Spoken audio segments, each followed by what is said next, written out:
What's going on, world?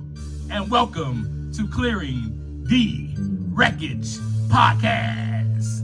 It's the voice and your host, Kareem A. Rashid.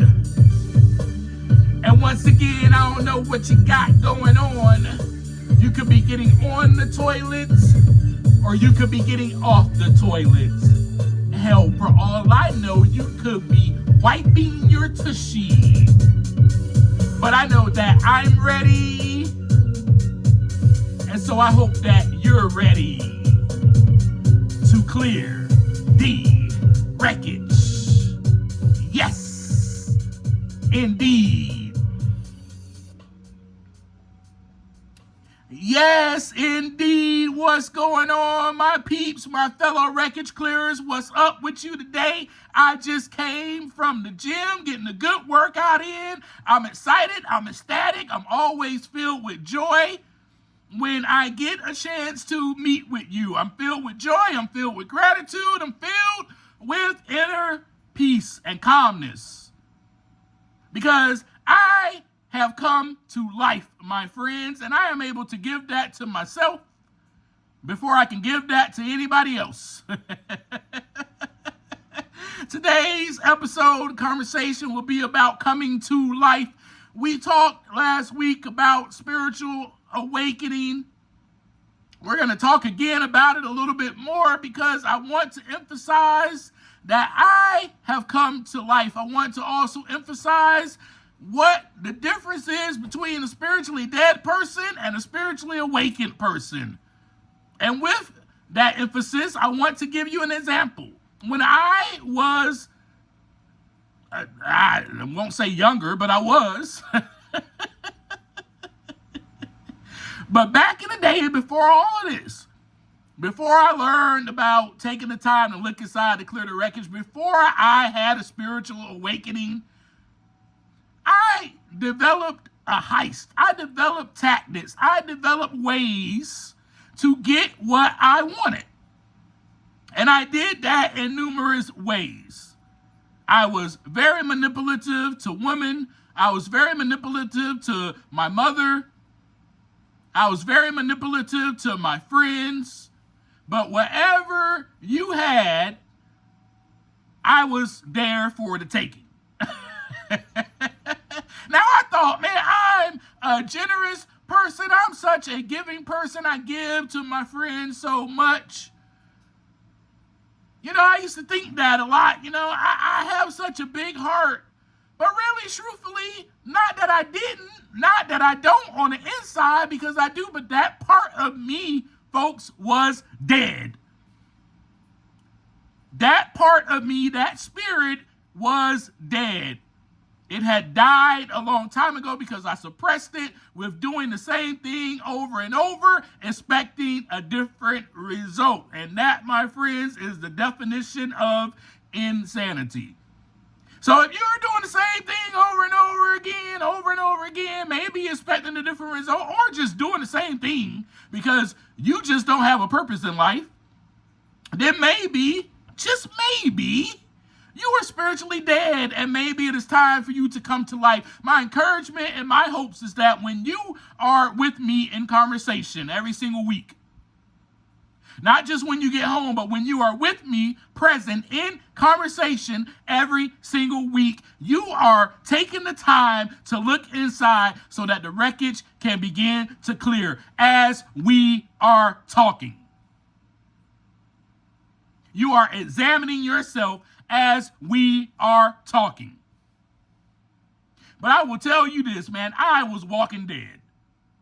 Great title of a show, right? I don't know if you're familiar with that show, if you watched that show at all. I barely watched the show. And the reason I didn't really watch the show is because I knew, well, I'm walking dead. I don't need to watch this. I lived that life. I'm a freaking zombie. I'm a zombie. Why do I need to watch people on the screen being like me? I don't need to watch that because that's just gonna make me sad. That's just gonna get me depressed. And that's just gonna make me want to act out and be a zombie even more. I don't know if that made any sense, but here's what I'm trying to say. When someone used to tell me the truth about myself, I used to ignore it. So many people have told me the truth about myself, man. Hey, Kareem, man, you may need to chill, bro. You may have a problem. You may need to get some help. Hey, man, have you not had enough to drink, man? Hey, man, Kareem, wake up, wake up, wake up. Oh, what happened, man? You passed out, dude. You blacked out. What the heck? Oh, man. You know, my own sibling telling me I better never have to do this again. Getting dropped off home, I'll never forget it. And the only part I remember, this is a story I'm telling you, by the way, and I know I segued into it very quickly. The only part I remember about this is my sibling telling me, I better not ever have to do this again. And what this sibling was saying was, they better not have to ever bathe me again. Apparently, I passed out in my own puke. Apparently, somebody took me home. Apparently, my brother unclothed me, put me into the bathtub, and had to get me clean. And had to put me and pick me up, take me to the bed, and, and take care of me. I was a grown adult at the time. My friends, that is someone who is spiritually dead. And I want you to examine yourself during this conversation, please. If something like that has ever happened in your life, or is happening now, you may need to examine yourself. I was walking dead. Now, you know the story, though. You know the whole story. And remember, like I said last week, every single thing in my life had to happen in order for me to come to life. In order for me to become spiritually awakened, I had to go through every single thing that I went through. We already had this conversation. You have to go through it in order to get to it. Yes. You're going to have to go through some things in order to become awaken. In order to come to life, you're going to have to experience death. It is a part of life. We can talk about nature. We can talk about all of those things that experience death. And then they come back to life. They have to experience death. Just think about the plants. Think about the flowers. Think about the trees. Every single year, every single season, they blossom in the spring. They grow. They have a growth spurt. Their leaves are green. They're bright. They're beautiful. They're flourishing. And then that season comes when they have to die. They have to die. They have to. It is part of the cycle of life. So, my friend, you have to die in order to come to life. But I can tell you this, I had no purpose. I walked around aimlessly. I walked around thinking that the whole world was against me. I walked around thinking that, oh man, I will always fail. I will always be like this. You guys already know this stuff. We talked about this. But that was my thought process. That is how I thought about myself, very lowly.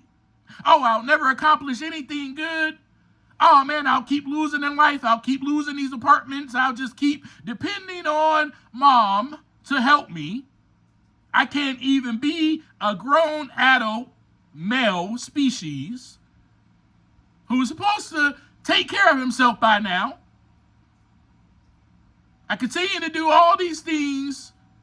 I continue to wake up in the morning, grab my bottle because I'm in pain, I'm irritated, I'm emotional, I'm angry, I'm sad, I'm depressed, I'm all these things. And all I know is that the bottle will relieve that. The bottle will give me some type of escape. And then once I start drinking from the bottle, oh man, it's time to go smoke something. Oh man, it's time to do some more drugs. Oh man, you know what? Now it's time to find some girl.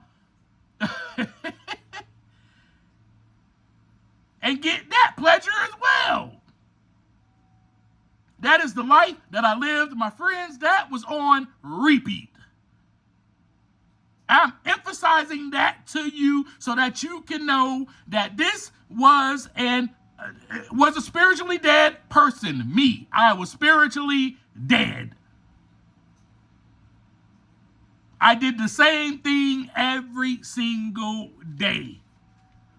And it was all about me. I didn't care about anybody else. Now, what if I told you, though? What if I told you? Let me calm down a little bit. Let me calm down. What if I told you? Man, I never wanted to live that way. I never wanted to live that way, y'all. What if I told you it was the last thing that I wanted? I didn't want to hurt people. I didn't want to, mess all these relationships up. The relationship with my mom, with my dad, with my siblings, my friends. What if I told you that I truly desired to do good? There was something in me that was still trying to come to life to do the right thing. But man, I had suppressed it so much, y'all. With death, I suppressed it so much. I continued to do the same things that did not bring life to my spirit. And for the most part, most of us on earth, we want to do what is right. But in all my being, y'all, I could not produce any good fruit. Let's talk about the trees, shall we? It's not that I was a bad seed. No, not at all. It was that the seed was not rooted on the fertile ground, right? The root needed to be ripped out of the ground and replanted into a solid foundation, into fertile ground, a foundation that is not rocky, a foundation that is not easily broken, a solid foundation. And when I got replanted, I needed to be replanted in a spot where it was just my roots that can grow as long and as far as and as deep as they needed to. I didn't need to be planted by some other trees so that my roots can get entangled with theirs. I hope you are understanding what I'm saying or understanding what I am putting down right now.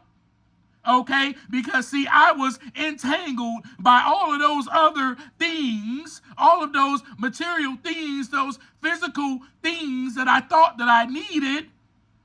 They were entangling my roots. They were infecting the ground. They were causing dis-ease, which is something I struggled with, right? The disease of addiction. Remember, I broke down the word disease for you. It is only dis-ease. It's two words in one. And so that's what was happening with me. So those people, those places, those things, I was entangled.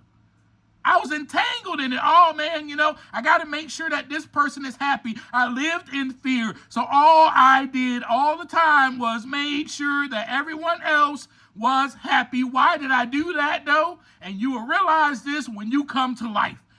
So see, when you come to life, you start to realize things about yourself. You start to notice things. Your awareness becomes heightened. And this is why I did all of that. Because I did not accept myself. That is really the root cause behind it all. I did not accept myself. I did not love myself. So I was looking for the external validation, the external acceptance, the external love from everyone around me. And so I thought, well, if I just do this for them or do that, or if I say this, then I'll be accepted. My friends, that is a spiritually dead person. The spiritually awakened person no longer needs that external validation. No. I no longer need to be placed by these other trees to feel like to feel okay about myself. I don't need the other trees to tell me, oh man, you look good. You look good, Kareem. You're doing great. Hey, that fruit looks okay. I don't need the other trees to tell me that crap. Not anymore. I became spiritually awakened. I come to life. So I had to be planted in a place where I was by myself, deeply rooted into the ground, deeply rooted. We're talking about spirituality here, deeply rooted in the foundation of divinity, of the source, of God, of the omnipotent, deeply rooted into a higher power, so that I can develop the most beautiful, ripest, I don't know if ripest is a word, ripe, the most ripe, sweetest fruit. Right? And so that I can be of service. The tree that produces fruit is of service to the rest of the world. If I'm producing bad fruit, nobody wants that. Nobody wants that, and that is who I was. I was spiritually dead. Nobody wanted to be around me. I sucked the life out of people. I want you to examine yourself right now. If you are sucking the life out of people, then you may be spiritually dead. So to become awakened, here's your first step.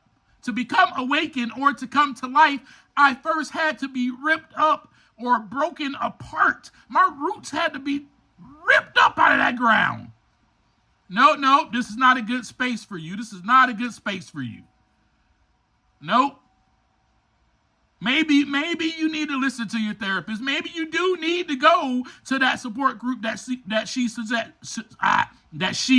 suggested. I'm going too fast. My bad, y'all.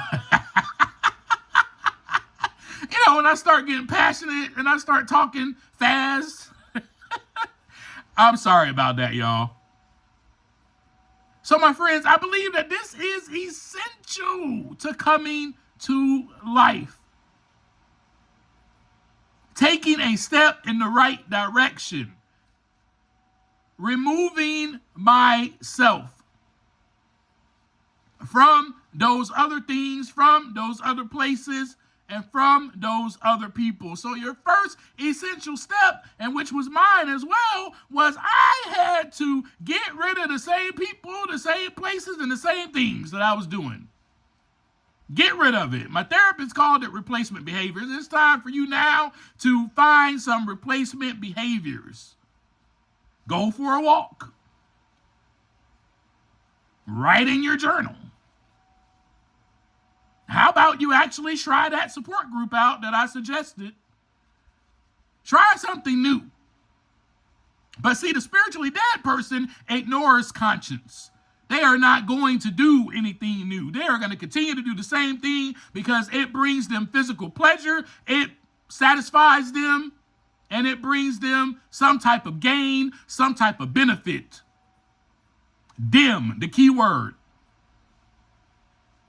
So the spiritually dead person is all about me, I. What can I get out of life? What can I get out of life? What can I get from this person? That was me walking around, y'all. Like, I'm not, when I share this stuff with you, I'm sharing with you my story, my experience. I walked around like that every single day. That was my purpose. All right, what can I get today from this person or that person? How can I get drunk? How can I get high? When can I get drunk? When can I get high? And where am I going to get drunk? And where am I going to get high? All of those things. It was all about me. So, my friends, the roots, the past, the limited beliefs, the ego-centric way of thinking, I had to get rid of it. Everything revolved around me. That was my type of thinking. Everything that happened in my life and in my daily life was someone else's fault. I played the blame game. I was the victim. I am the way I am because of you. because of my mother, because of my father, because of my siblings, because of my boss, because of my job, because of my coworkers, because of my girlfriends, because of fill in the blank. That is why I am the way I am. Oh, so that's why you're spiritually dead, Kareem? Yes. That's why I'm continually doing the same thing over and over again. That's why I'm drinking. That's why I'm going to get high, because of y'all.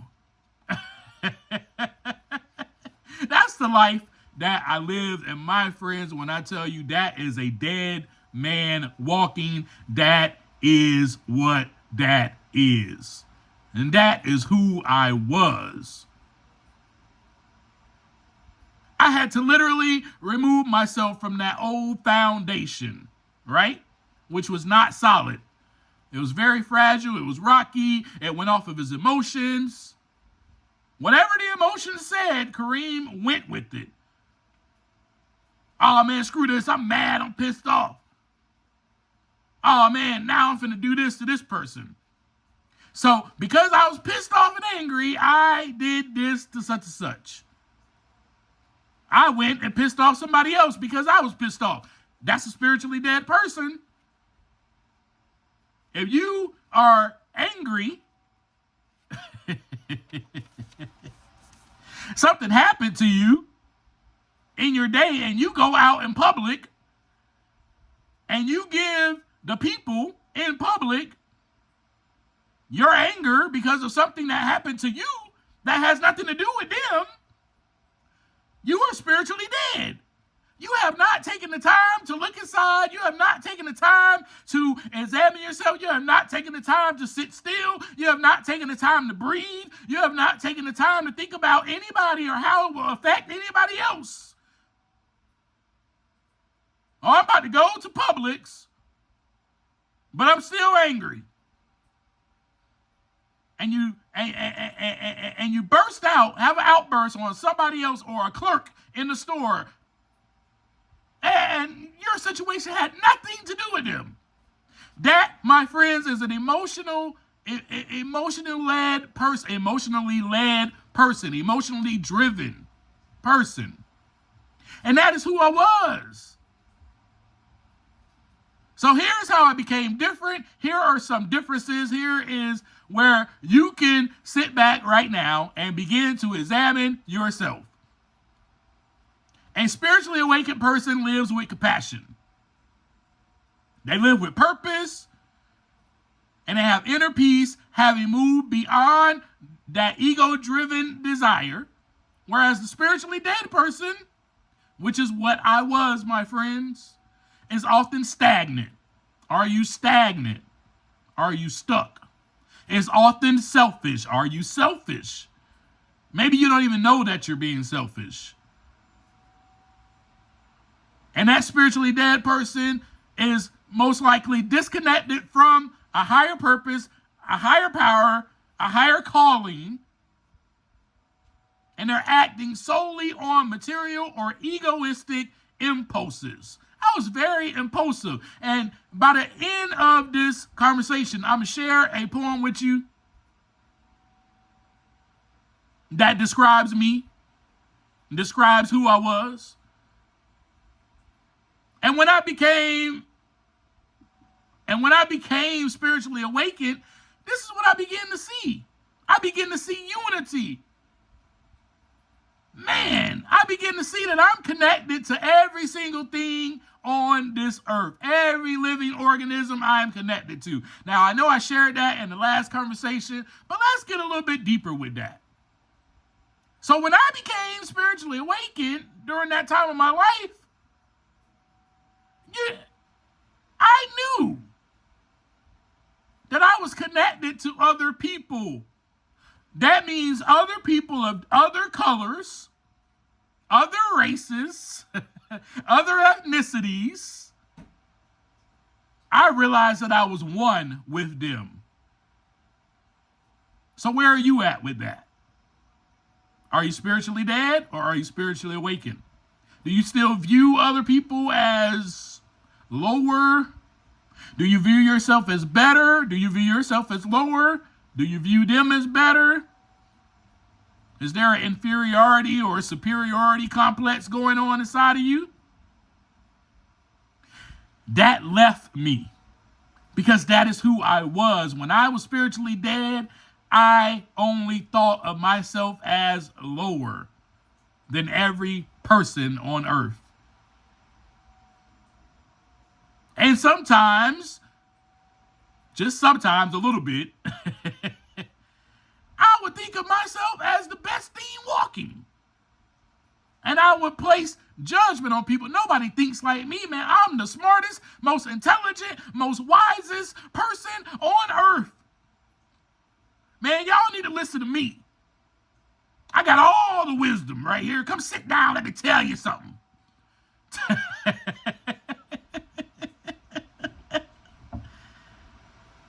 And it also entailed when it came to the physical. My ego. Oh, man, look at how handsome. Man, every girl wants me. Man, she'll be a fool if she deny me. Man, yeah, I can get what I want. Look at me. Or, yeah, I'm smooth, you know. I can have any girl that I want. That was the way that I thought. And it wasn't just about I can have any girl that I want. I can have anything that I want. In a manner of, because I am going to go into the store and I'm just going to take it and walk out. Not in a manner of knowing that I can have anything that I want in a spiritual way, but in a way of taking things that were not mine. Catch my drift? Anyway, so when I became spiritually awakened, I began to be filled with compassion and a desire for connection. I began to want to connect with people that don't look like me, with people that don't talk like me, with people that are just different. I began to feel this deep connection to all living beings, right? I wanted to be out in nature. I wanted to go to my spot, which was a spot where I could see the ocean a little bit. I wanted to go there and just look out and look at the seagulls and notice the crabs underneath my feet. And sit there and think and be with myself and be with my higher power, the source, and connect. And I began to act from love rather than fear. It was no longer about, let me do this for this person or say that, make sure I say this so that this person can accept me because I'm scared that I won't be accepted. It was more of coming from a heart of love, beginning to be able to stand up for myself. That, my friends, is a spiritually awakened person. I began to move away. I began to move away from that self-centered material desires, right? To a focused life that was more on inner growth and service to others. I shared with you on the last episode, our last conversation, how it was like, I was like, man, I got this book. Let me go ahead and get it published now. And then let me go ahead and write my second book because, it's about serving others. And then who can I help, that's involved in my support group? And now, who can I help? Now, obviously, I've told you, I've taken it bigger. My purpose has evolved because I keep coming to life. And that is one of the things I want to share with you. I almost forgot. One of the things I want to share with you is that once you have that first spiritual experience, that first spiritual awakening, you are going to continue to have them. You are going to continue to come to life more and more and more. Why? Because you are awakened and you have awakened your spirit to receive life. Woo, because life is the spirit. You understand what I'm saying? So the spirit gives life, and you want to give that life out. but you are constantly receiving life because you are awakened to it now. The spiritually dead person isn't awakened to life. The spiritually dead person only sees death. They only perceive death. They only get back what it is that they see. When I was spiritually dead, I saw that I was a victim, that everyone was against me. That is what I saw. That is what I got in return. You understand what I'm saying? All right, so also I began to feel this inner peace, and I wasn't dependent anymore on that external validation. We've already talked about that. My awareness was heightened to where I began to notice and question my old beliefs and become aware of energy, my energy, and other people's energy around me. I began to question my old beliefs. I was going to church at that time. And I think that, I don't know if I mentioned this to y'all or whatnot, but I started to notice things while I was going to church. And I started to notice who was awakened and who was dead around me, not from a judgmental lens.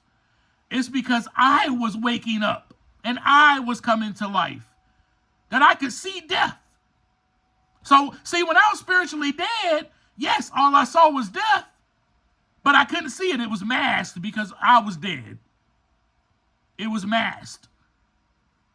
If that makes sense. I'm trying to make this make sense to you. Because I was dead, I only saw death, but it was masked. It was an illusion.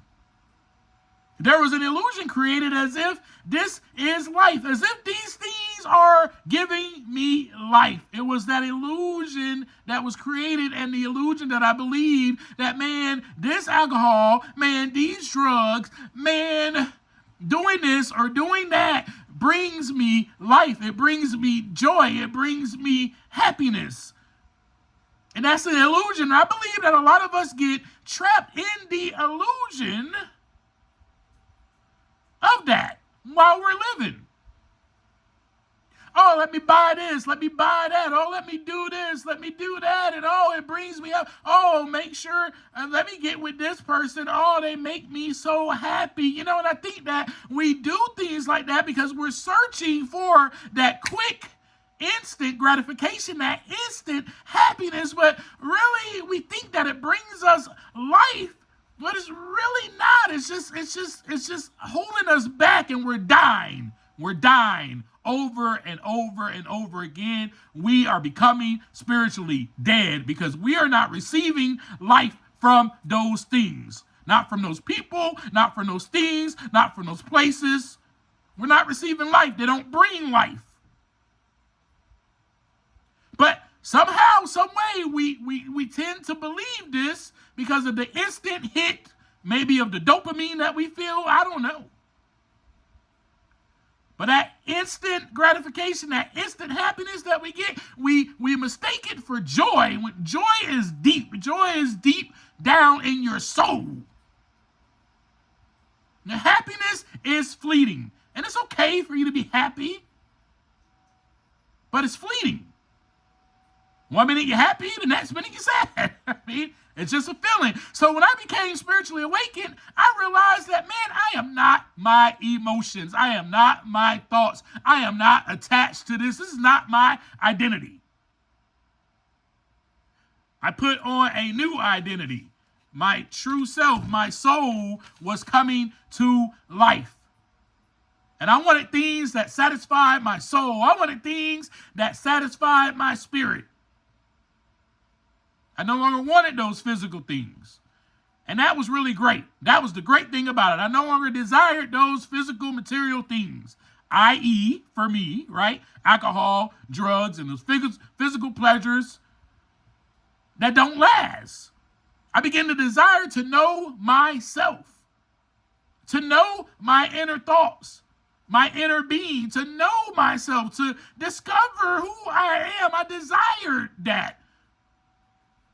And a total transformation from who I was is what took place. My friends, I was a person who was spiritually dead. I was stagnant. Man, I was so stagnant. I did not grow at all. I stayed stuck in my own routines. I stayed stuck doing the same thing over and over again. I lacked growth. I was very egocentric, as we've already talked about, right? I operated from a me consciousness, right? And I was only focused on what I could get or receive what I could gain. I was completely disconnected from everything. I had no empathy, and I felt separated from all things. I was unresponsive and apathetic. I remained unmoved by the truth, by love, or even by spiritual principles. In other words, I ignored my conscience. It was suppressed. I couldn't even hear it. I could not hear it. I was walking around so dead, I could not hear that voice telling me, hey, maybe you shouldn't do that. We all have the spirit in us that is trying to keep us alive. But the more we deny it, and do what we want that gives us physical pleasure, then we will be dead.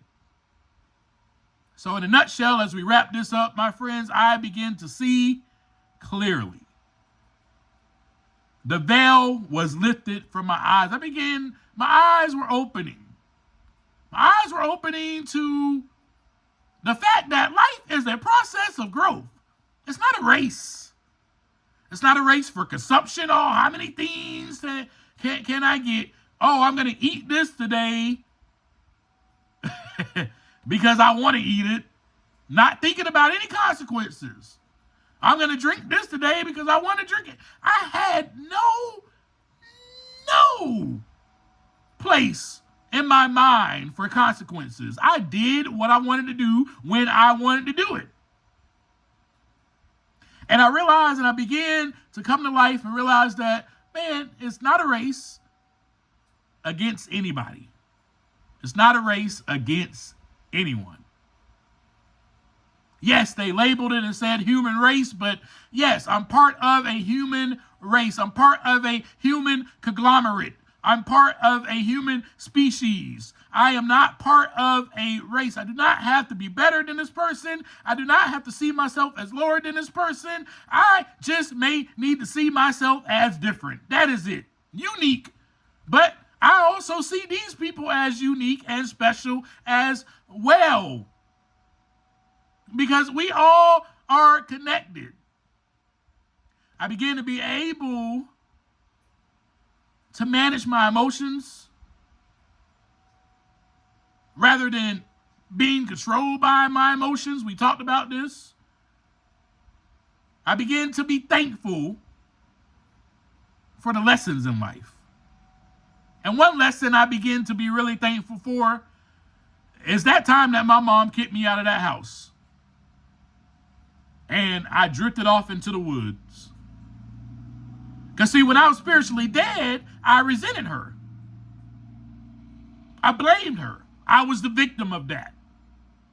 I did nothing wrong. Why the hell did my mom kick me out? That was my mindset. But then later in life, when I became awakened, when I came to life, I know that is one of the greatest things that has happened in my life. I can look back and go, oh my gosh, thank you, Mom. And from that moment, when I realized that and I became thankful for it, I have thanked my mom every day since then. Man, thank you so much, Mom, for putting your foot down and kicking your son out. I'm thankful for the lesson because it led me. I'm thankful for the struggles because it led me into personal growth and development. It led me into the rooms of recovery. It led me into that support that I needed. And it led me into living a life now where I take the time to look inside so that the wreckage can begin to clear. I am no longer a victim. That's why we've had conversations about this over and over again. And you are not a victim, my friend. May I emphasize that to you? When you are spiritually dead, you are placing yourself as a victim. Everything that happens in your life is because of someone else, and it's someone else's fault. That is a spiritually dead person. So let me ask you this. Are you spiritually dead? From what we've talked about, are you spiritually dead? Or are you spiritually awakened? And I'm hoping that through me sharing my journey with you and having these conversations, that you'll be able to be honest. You'll be able to take the time to look inside and answer those questions for yourself. That is my hopes. That is my encouragement that I want to give you, to take the time while we're even having this conversation still, answer those questions, and after the conversation, answer those questions. Ask yourself, am I being led by my emotions today? Am I just doing the same thing over there? Am I out for me? Am I just out for personal gain? Do I just walk around and just hurt people and just say things out of my mouth without even thinking about it? Do I do that? And then think about those things, and I want you to come to life. That is if you are spiritually dead. If you are spiritually awakened, which I hope you are by now for being on this journey with me, right? Like that is the hopes. That by now, we've had 57 conversations. By this conversation, you are spiritually awakened, because you have been not only listening to me, but you have taken my experience and you have matched it with yours, and you have implemented some of the tools that I have implemented into my life, and you put them into yours. And you started doing those things to help create and cultivate and spark a catalyst and spark a spiritual awakening. My friend, I believe in you so much. I know that you are here because you want to clear the wreckage. That is why you're here. You are here because you want to grow. You want to become the best version of yourself. That is why you are here with me every single week. And we know that we are works in progress, and we know that every day we must take the time to look inside so that the wreckage can begin to clear. We know that this is a process. We know that. We know that we are not one and done. And I'm grateful and thankful that you are here with me on this journey. So I'll leave you with this. And this is an example, my friends, of a spiritually dead person. And this is an example of me and who I was. I named this poem Impulsive, and you'll see why. And I told you earlier that when I was spiritually dead, I was impulsive. I was very impulsive. I just did things without even thinking about it. I didn't think about the consequence. I didn't think about any of that. I was very impulsive. Sit still. Why did you go off of what you feel? Emotions, energy, in motion. Compulsively, you're obsessive. Your heart tells you, I'm angry. So staying is not good enough. And why must you rush into something? Because you feel lust. And plus, have you even had time to discuss this with your inner being or with another human being? Get advice. Wise counsel can help you out. A little insight. But you might be feeling like, man, tonight is the night and I must do this. Honestly, your feelings are useless to a certain extent. Why? They come and go, ebb and flow. 1 minute you happy, the next you sad, feeling like life is bad and you must leave, run, flee from this town or situation or whatever circumstances you are facing. Feelings overtaking you. And you just can't take it. So you decide to stay in isolation. And you are the only one that is wise in their thinking, right? No one knows what you are going through. Or maybe they faking like they know you. But I tell you what's true. No one is against you. And life is what you make it. Change it. These feelings of impulse, all you have to do is sit still and hear pulse. Feel your heartbeat.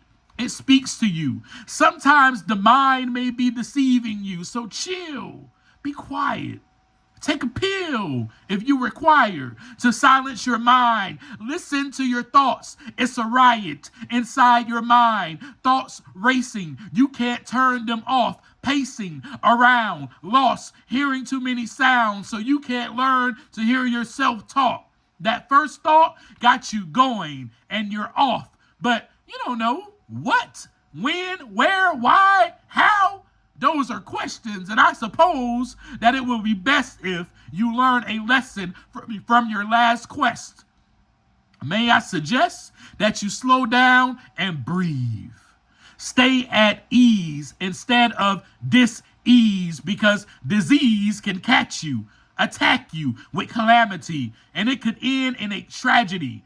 Begin to look within before you get into something you may regret. Yet, this feeling is so good like sex. You're impulsive. Move on to the next sensation, penetration. Man, when I was a kid, I ran around naked, booty flapping in the wind. As soon as my pampers were unraveled, it felt good. You're impulsive. But now with composure, as an adult, I pull my clothes up. My breeches don't hang below my waist. You're impulsive. What gives you the notion to show your drawers and your butt cheeks to my face? Oh, that struck a nerve, huh? What's the point of having nerves if you don't use them? I'm not calling you foolish, but you're impulsive because everyone is doing it, so that makes it right. Oh, and plus it feels good to punch you in your left cheek after you punch me in my right, and I would be right. That's rhetorical. But my horoscope says today I should pursue what feels good. Feeling good isn't wrong, but what makes it right? If it breeds a horrible effect on someone's life, you're impulsive. Take an explosive and blow up a building, shoot up schools and murder civilians because I got the feeling mad, angry, and I can sense that they hate me and want to hang me, so I kill and I do what I feel. You're impulsive. Right now, man, I want to get high, so let me smoke this real quick so I won't have to focus on reality. TV, not reality. Look at someone else's life and become happy and start laughing. Sadly, your problems remain. You're impulsive, is all I'm saying. Be calm and stay in the moment. And your health is at stake. You can't find peace in a race. You'll constantly be seeking first place, but the first shall be last and the last shall be first. You're impulsive, and what's worse is you think you're right. It's apparent you are in a fight with demons and you can't even see it because you are impulsive and they carry you wherever they want to. In control of your body, those demons, those ghosts take you and they float with you and you don't really know what to do. You're impulsive. You haven't had time to think this through, have you? Whoever wants to have you, they can, as long as it gives you pleasure and satisfaction. The problem is, you are never satisfied. Your eyes will soon lust. Then there's another distraction. You're impulsive, another feeling to become attached with. You're burning with fire and passion. You desire a nicer, newer attraction. But if only you knew of the disaster that's ahead. And with all that being said, you are impulsive and you are spiritually dead. Wake up and come to life. As I always leave you, take some time to look aside so that the wreckage can begin to clear. Peace.